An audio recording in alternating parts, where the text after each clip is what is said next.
Hi, my name is Tiana Karamayas and I'm a Cavoodle puppy coach and breeder for Noodle Way and River City Puppies. As a coach, my philosophy is simple. A Cavoodle should always complement your lifestyle, not complicate it. And this is the foundation to everything I teach. For almost the past decade, I have been working in the breeding, training, grooming, and veterinary sectors of the small animal industry. I've also been raising Cavoodles for the past 16 years, so I have definitely learned a thing or two about the breed along the way. Now this podcast is all about Cavoodles. Raising Cavoodles, training Cavoodles, grooming Cavoodles, breeding Cavoodles, and how to shape the behavior of a Cavoodle puppy. So if you're a Cavoodle parent or you are looking at adding a Cavoodle to your family soon, then this podcast is for you. New episodes will be released each Tuesday morning, and you can follow me across all social media under the name @OodleWay for more tips and advice on Cavoodles. Thanks for tuning in. Hello and welcome back to the Cavoodle Coach podcast. My name is Tiana Karamayas and I'm your host and your Cavoodle puppy coach, and I'm coming back to you for the first time recording a new episode in about 2 months. And that's because I have just come home from traveling Europe for the past 5 weeks with my fiance. And it was amazing, as I'm sure you can all expect. But while I was over there, I was thinking about the dogs I was seeing. I was looking at the behaviors I was seeing for these dogs, and I thought there were some really interesting things I noticed, and I thought, let's do an episode talking about the Cavoodles and the Oodles and the dogs in Europe versus the ones we see here in Australia. And I want to talk about this because I think there are some things that you can all learn from the way that the dogs in Europe behave versus the ones here in Australia. And I think this is going to be very relevant as well to anyone getting a puppy, because of course, the best time to train our puppy, the best time to influence their overall behavior and personality is when they are young and under 12 weeks of age and in their critical socialization period. So let's have a chat. Let's talk about what I've noticed when I was traveling overseas. So for our holiday, we traveled to London, and then we traveled all through Italy, and then we did a couple of places in France as well. We went to Nice and Paris. And so we kind of did a big loop, and it was a wonderful holiday. And the first thing I'm going to say is overseas in Europe and England, because London is in England, they are so much more welcoming to dogs, inclusive of dogs. There were literally dogs inside bars, like sitting at a bar, a busy bar, which is something we would never see here in Australia. We can't go to a very fancy Negroni bar, which is the one we were in, and there is definitely not a dog sitting inside this Negroni bar.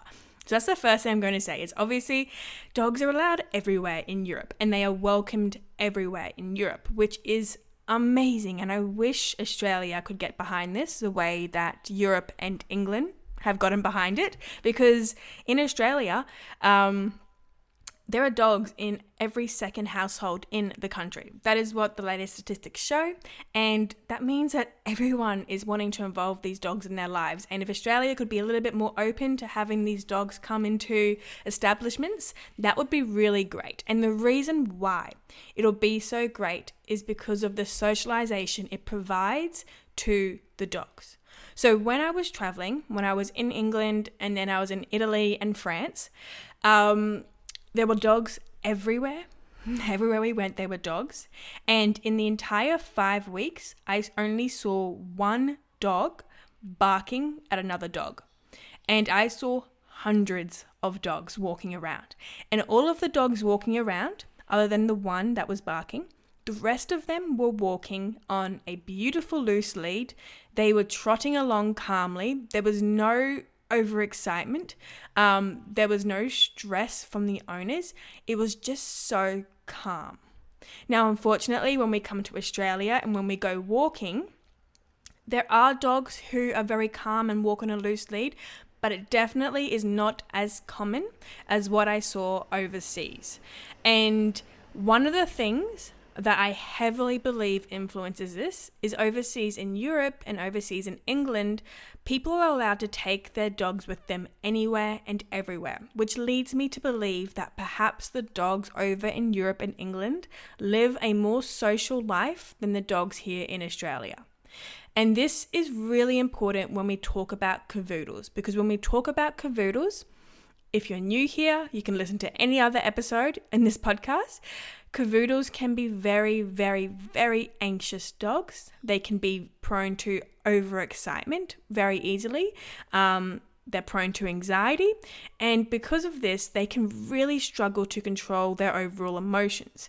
And so for me as a Cavoodle coach and a trainer, for everyone who joins my Cavoodle Training Academy program, what I always say to them is your number one training goal is socialization. Because without the socialization, it does not matter how perfectly your Cavoodle can listen to you in their house when it's just you and your family, they will not be able to continue listening to you and remaining calm and focused the second someone comes to your house or you go out in public with them.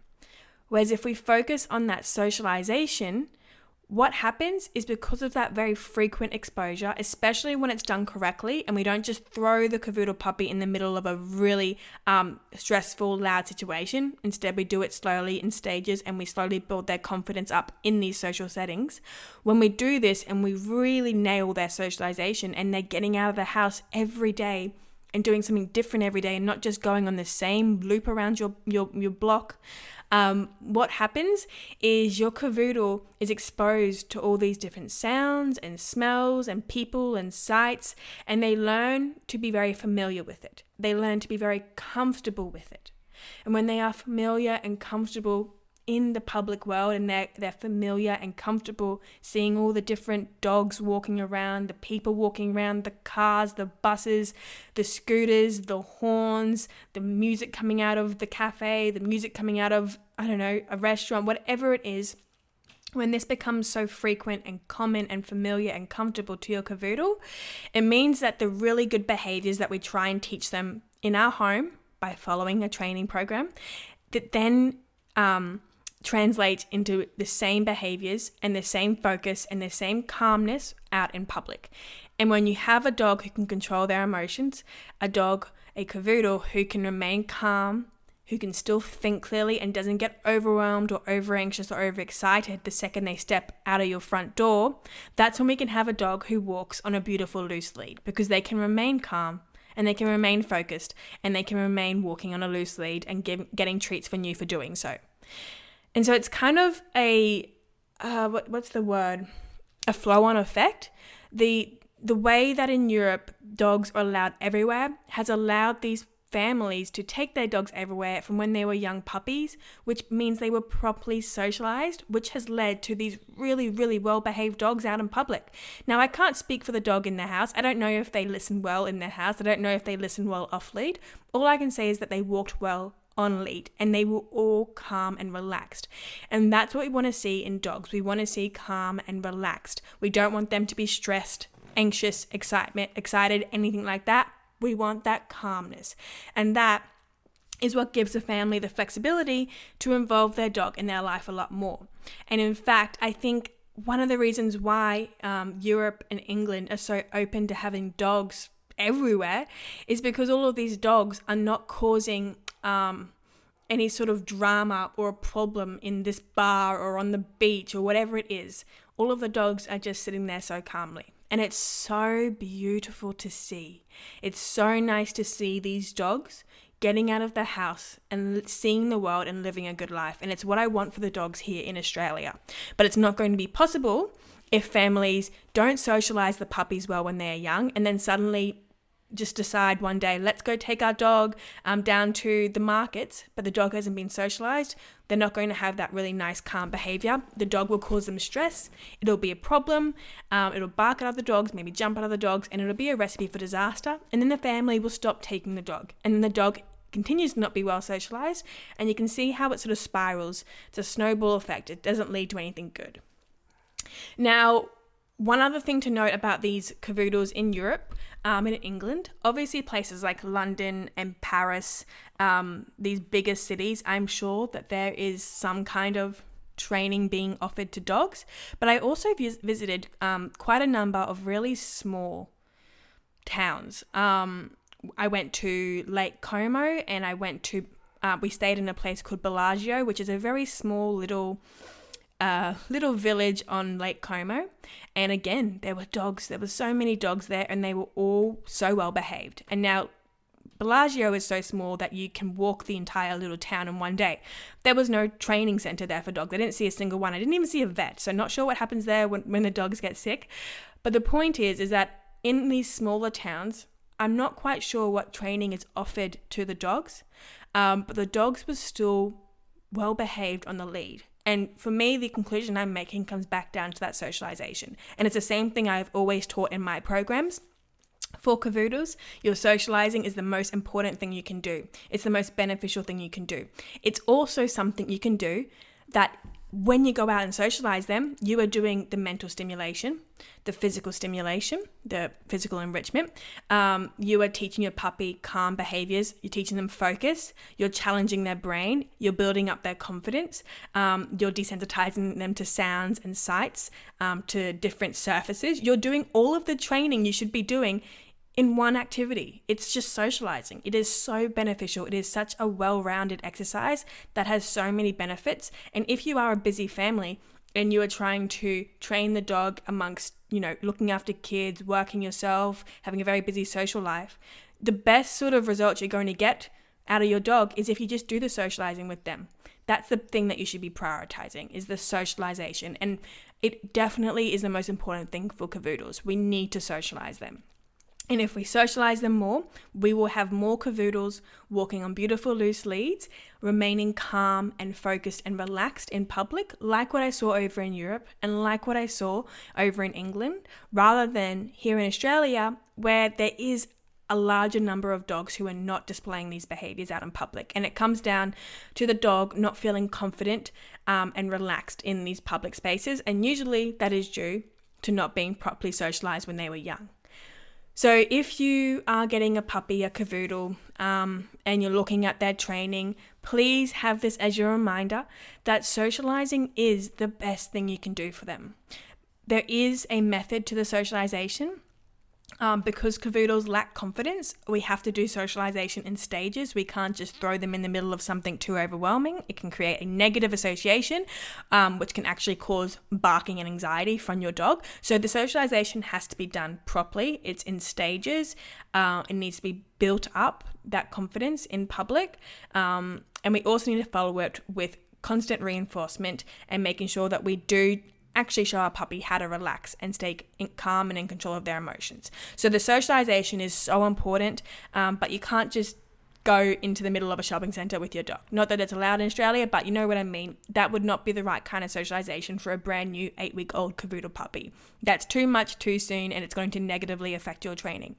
Instead, we have to do it in stages. And again, if you're getting a Cavoodle puppy and you want to follow a program that does actually step you through the socialization process with a Cavoodle from days 1 up to 28, the first 4 weeks of training with your puppy, that's exactly what my Cavoodle Training Academy does. It steps you through 28 days of training, starting slow, starting with low stimulation environments, and then working at building your Cavoodle confidence up so that by the end of the 4-week program, they are remaining calm, relaxed, walking on a loose lead in very busy public settings without any of that anxiety or overexcitement.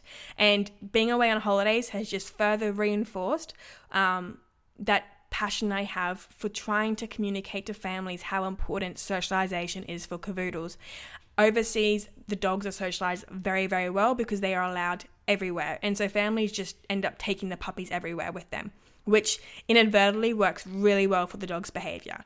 In Australia, families keep their dogs at home too much. They do the training at home and they put all the effort in at home, but unfortunately it doesn't actually lead to the lifestyle they envision with their dog. So it's really important that we get our Cavoodle puppies out of the house and we really focus on that socialization so that we are building their confidence and making sure that they feel very calm, relaxed, and confident in all aspects of our world. And that's what's going to lead to some really good behaviors down the track. So yes, that's what I noticed about the dogs over in England and over in Europe. They were everywhere and they were all so well behaved on the lead, and it definitely is because they are allowed everywhere, and so families take them everywhere, and that is that socialization, which is so important. The only thing that I also noticed, which doesn't have anything to do with training, but I thought I'd throw it in there, is one thing Australia does well for our dogs is the care. What I noticed in Europe is I saw a lot of dogs limping. I saw a lot of dogs with bad skin conditions, fur that was like falling out in chunks. I saw a lot of dogs with eye infections.